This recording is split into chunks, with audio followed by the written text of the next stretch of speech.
and welcome to Career Center. I'm Kimberly White, Executive Director of the Career and Networking Center, a resource center located in Naperville that provides job search and professional development support to its clients. Joining me today are Human Resource Leader Barb SCHULTZ and Financial Executive GERRY O'Connor to talk about something the three of us have been working on for the past year. We are authors. Can you believe it? Almost. Almost. It's coming. We're there. We're there. So thank you so much for joining me today. Before we delve into the book that we wrote, I want to just have our audience learn a little bit about the two of you. So Barb, let's start with you. Tell me a little bit about yourself. Okay, so I started as an HR executive and kind of left corporate America a few years ago and started a business called The Career Stager. So do career coaching. And also have kind of found a new passion called writing.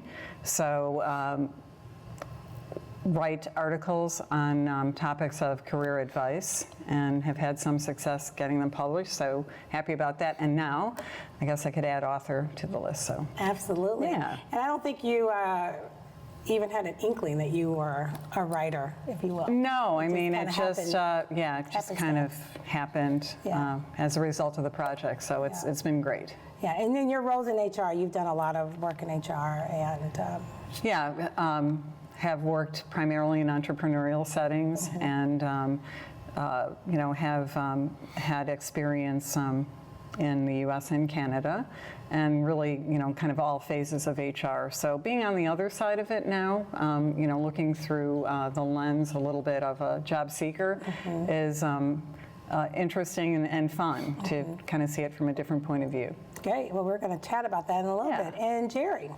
I'm a financial and business executive, worked around the globe, moved to Naperville. You got an accent there. I don't know where it's from. Did you notice that? I noticed the accent, yeah. I don't, you do.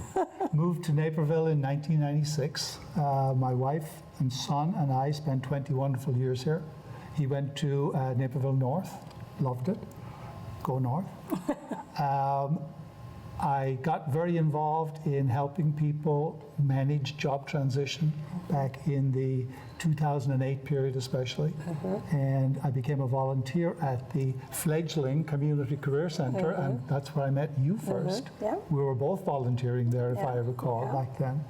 And I found it incredibly rewarding to be able to pass along to people who are going through change in their careers the lessons that I've learned over my 40 years in managing my career. So you both have been, I know for a fact, have been very successful, have had very successful careers. What are some things you do, what do you attribute that to? What are some things that you've done over the course of?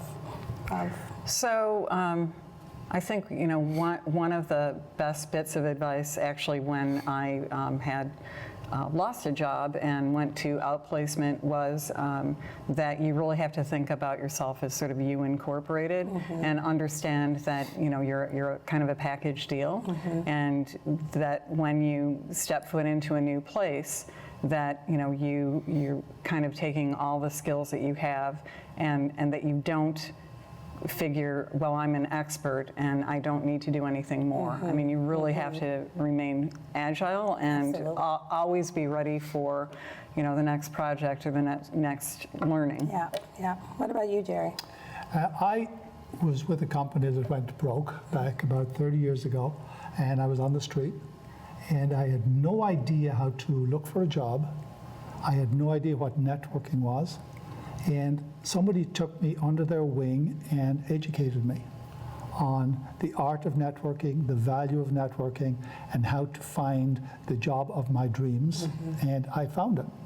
And I promised at that time to repay for the benefits that I'd received.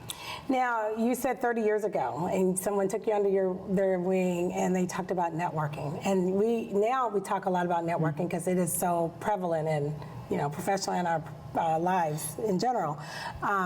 But 30 years ago, you heard about networking. Right, and there was no social media. Networking then was calling up somebody and saying, can I meet you for a cup of coffee? can I meet you for lunch, and meeting them face to face. And the value of that has stayed with me because the people I networked with, we've maintained that relationship consistently throughout the years. They've helped me, I've helped them, and it's worked out very well. Yeah, it's important, and you said about meeting, face to face. Oftentimes you don't get that nowadays. There's that, social media piece. You try to connect via LinkedIn or what have you before you can do that. Right? Oh, it's invaluable. The impact of looking somebody in the eye can't be overstated.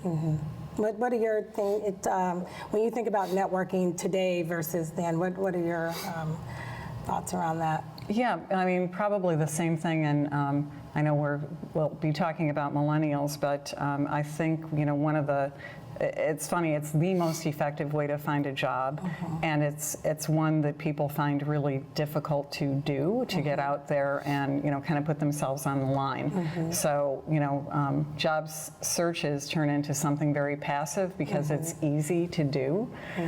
So I think, same thing, that getting out there and understanding that it's a reciprocal deal. So that kind of takes the heat off people to just say, you're not just asking for a favor, understand that you're going to be giving it back too.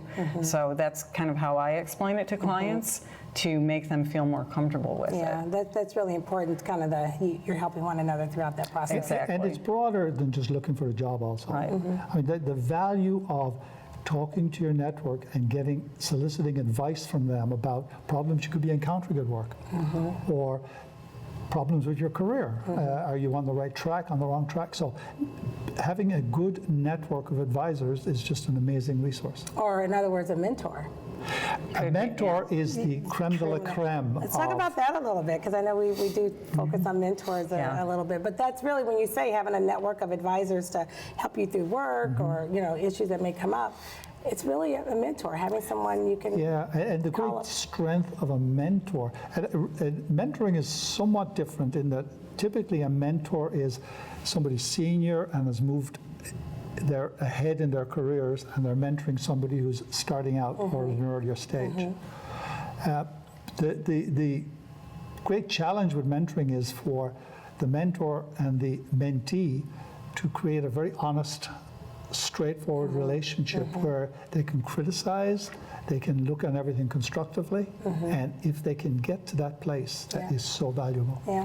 The other thing I want to add to that is, again, sort of in the millennial space, is that reverse mentoring is something that's, quite sort of prevalent these days. And, all generations have something to share with each other. And so, for example, a younger person could certainly come forward and share, social media skills, for example. Absolutely. And, a more seasoned worker.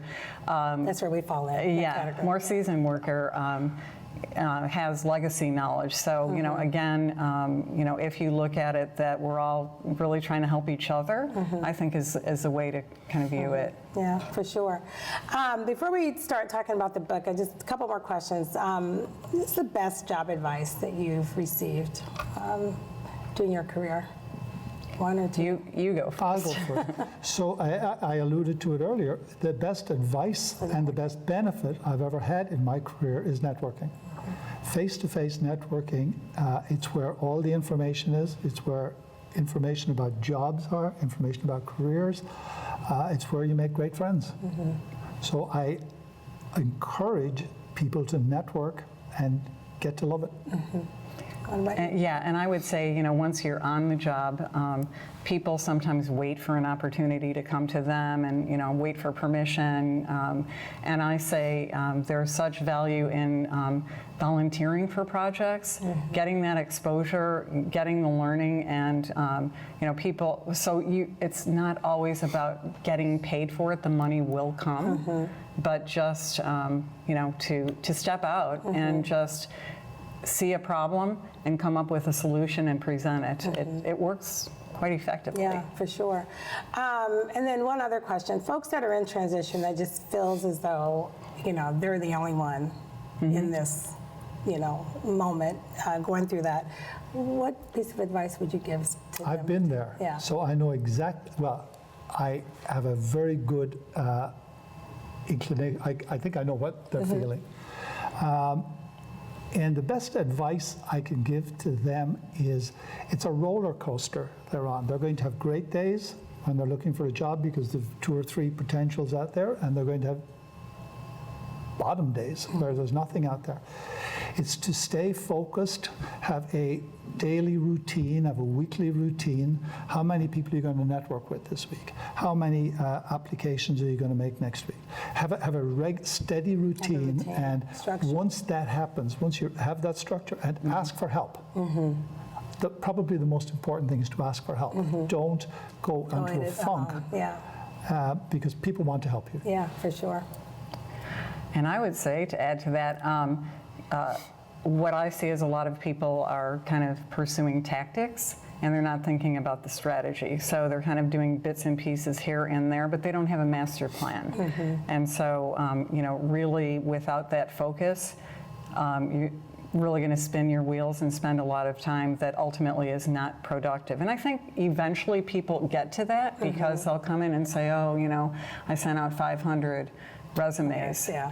Right, and I can't believe it. It's been 6 months later, and that sometimes there's actually value in that because people are very receptive then to listen to things like networking. They maybe wouldn't have believed it. Right. So yeah, I think the strategy is really important. The strategy, the plan, the structure, all of that is very important. Yeah. All right, so in this next segment, we're going to talk about our little venture, right? Yes. So we sat down and we wrote a book together called Adulting Made Easier. Up next, more about our book, Adulting Made Easier, Navigating from Campus to Career. We'll be back after these public service announcements.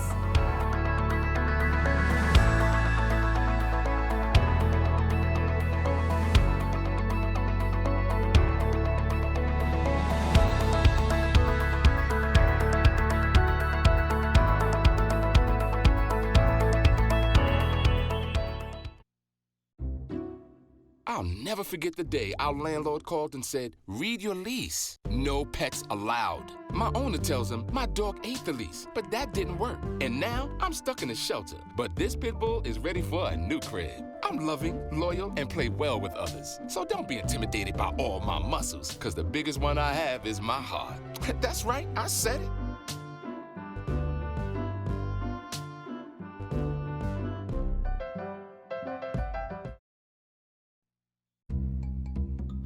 Sure, I look cute now, but when my owner lost his job, it was rough.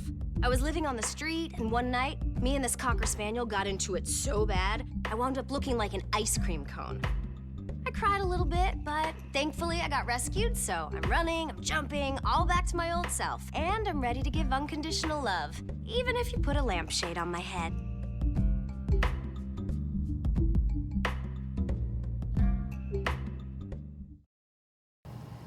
Welcome back to Career Center. I am Kimberly White, and I am joined by Barb Schultz and Jerry O'Connor to talk about our book. So for the past year, we've been on this journey together, writing a book around millennials and careers. The book title we came to after going through a number of different scenarios on what made sense for us. Adulting Made Easier. Barb, I'm going to let you talk about that a little bit, about our title. Okay.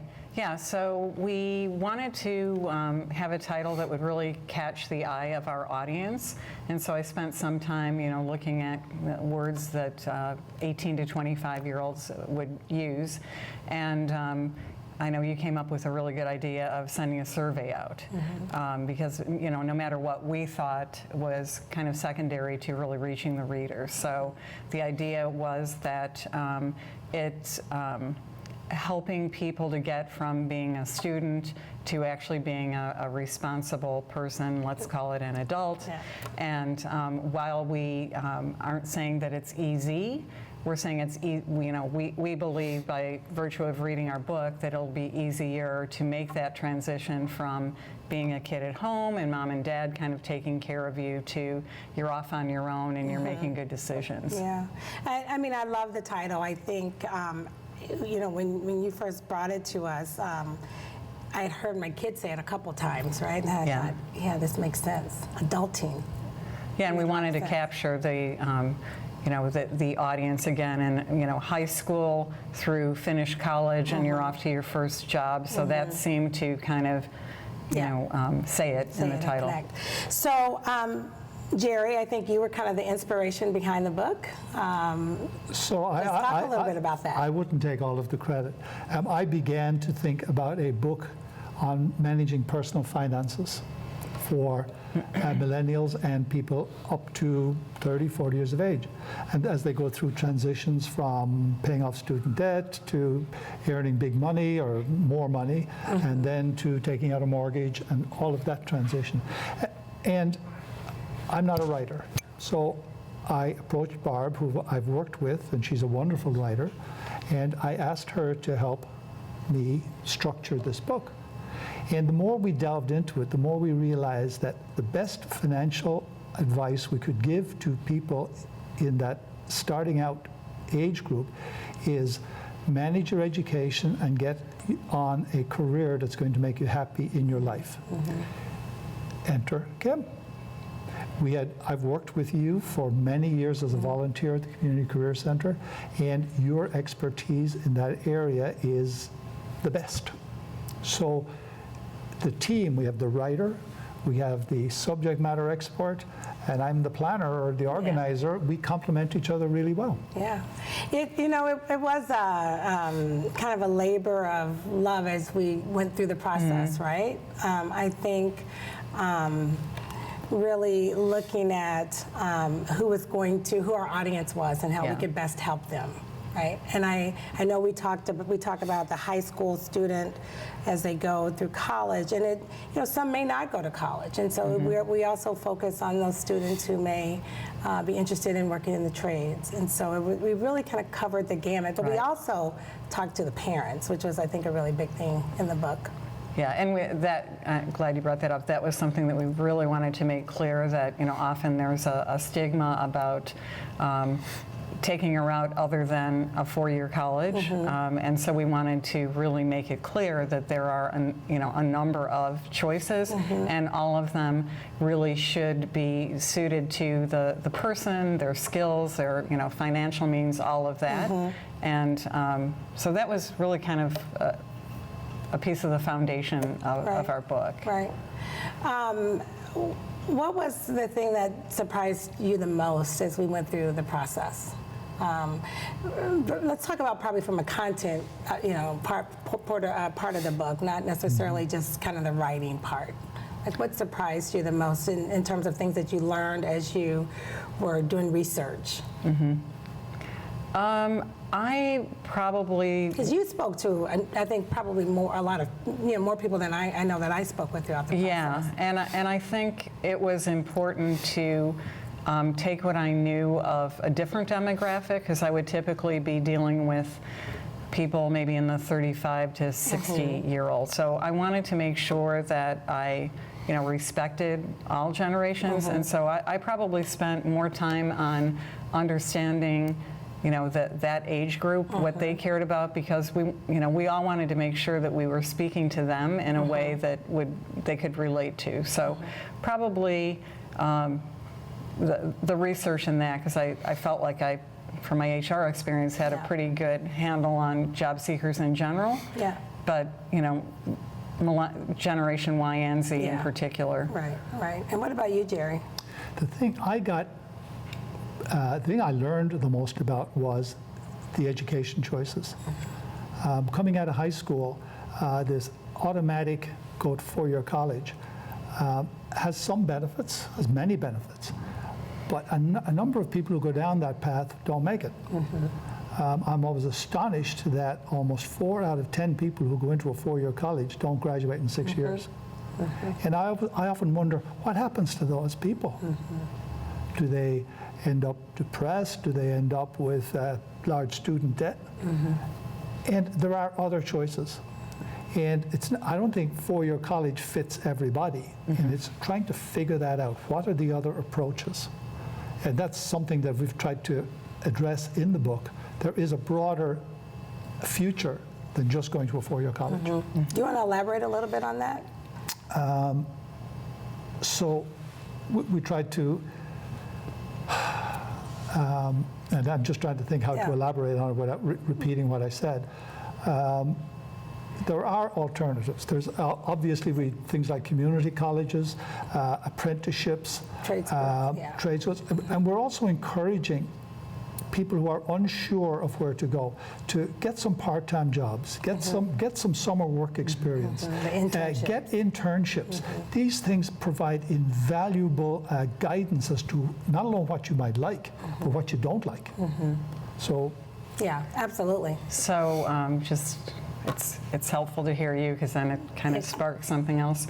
You know, I think another learning was from our generation, we would say, once you make your education decisions, then you go on and you get a job. And the job, it's a sort of a linear thing. So you get a job in corporate America, you get a job in manufacturing, you know, and you follow that for, you know, until you retire. Yeah.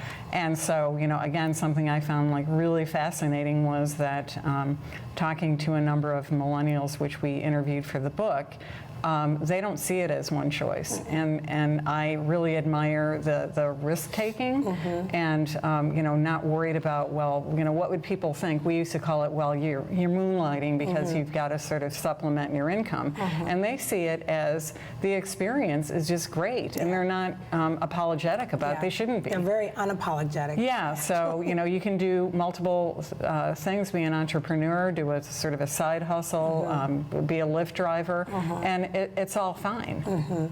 Yeah, and which is really good. It was one of the things that I think we all learned that throughout the process. Yeah. What was one of the things in terms of, well, I'm just thinking about something you just said. They could do a number of things, and I know, Jerry, you talked about this before, that job seeker or millennials will change jobs how many times? Personally, I think I've had over my career about 18 employers and about 24 different jobs. So the rate of change that's going on today in the world. Yeah, it's a millennial at heart. The rate of change that's going on in the world today means that no matter what position you're in today, in all likelihood it is going to be very different in 3 or 4 years' time. So there is going to be tremendous churn, and agility, flexibility, and continuous skills acquisition are critical as we go forward. Try to think, 25 years ago there were no cell phones. There was no social media 15 years ago. Look at what's going to be in 2025. We don't know. We don't know. And I think that I didn't realize that you had 18 changes in 25 years, but I have T-shirts from every one of them. But I think it's, the millennials today have really just, like, they're calling the shots on this, right? And I think it's really good.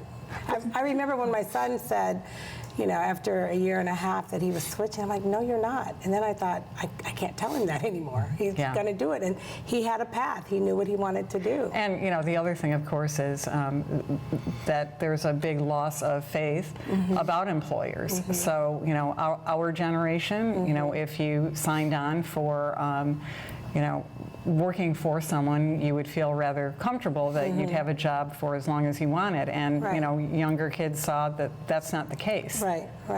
Which also caused them to say, I don't need to have a lifetime career here. Right. You were and one of the best pieces of advice I ever got from a very smart guy out in Omaha, Nebraska, he said to me, if you're not adding to your resume every 6 months, if you haven't done something that adds value and to your personal resume, you got to question, why are you still doing this? But I don't think, that's a great point. I don't think as parents, we expected them to be changing jobs every 6 months, but having a new skill set. But they're kind of calling the shots. My mother-in-law used to go into church and light candles because she thought I couldn't hold a job. I'm going to talk to Ann about that. How many candles did she light? But I think, it's, good for them. I think that they have really done a great, they're doing I think for the employers that get them, they are gaining, wonderful skills, a variety of skills from the job seeker, right? Oh, absolutely. Yeah, or from their employee. Yeah, from their it's the accumulation of skills. It's a great opportunity because the rate of change is so dramatic now compared to what it was 10, 15 years ago. Yeah. That the accumulation of skills, and these are not just job-related skills, but they're things like teamwork, change management, empathy, all of those good skills. Collegiality. Yeah, yeah. Well, all right, so the book is out, and we're ready. We're ready to share it with the world. Yes, we are. So thank you. We're authors, right? Yes, we Our are. authors. Yeah, we are. We And can it's been a official. It's wonderful official. It's experience. official. There we go. We are a great team. We're great. We're a wonderful All team. right. Thank you both so much, Barb and Jerry, for joining me on this month's edition of Career Center. And to our television audience, if you're in job transition or looking for professional development, visit the Career and Networking Center at 1815 West Dill Road, Suite 900 in Naperville, or search us on the web at careernetworkingcenter.org. Thanks so much for watching.